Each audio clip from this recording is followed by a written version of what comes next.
Samantala, nasa mahigit 3,000 mga pasahero naman sa Bicol ang stranded dahil sa bagyong Wilma. Ang detalye sa ulat ni Daryl Buena ng PTV Legazpi.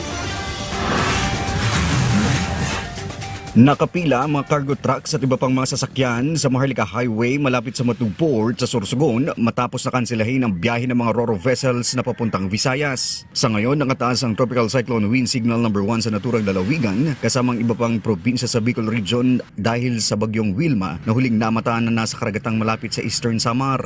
Ayon sa tala ng OCD Bicol, tinatayang nasa higit 3,000 mga pasahero ang stranded sa mga pantalan sa buong rehiyon at naghihintay na maalis ang Tropical Cyclone Wind Signal para makasakay sa mga barko patungo sa kanilang destinasyon sa mga kalapit na isla. Samantala, patuloy din ang paghahanda ng mga tauhan ng Philippine Coast Guard Bicol para umalalay at tumulong sa mga posibleng rescue operation matapos ang magiging epekto at pagdaan ng bagyong Wilma sa Bicol Region. Kasabay nito, nakahanda na rin ang Philippine National Police sa mga lugar na posibleng daanan ng bagyong Wilma sa Kabikulan.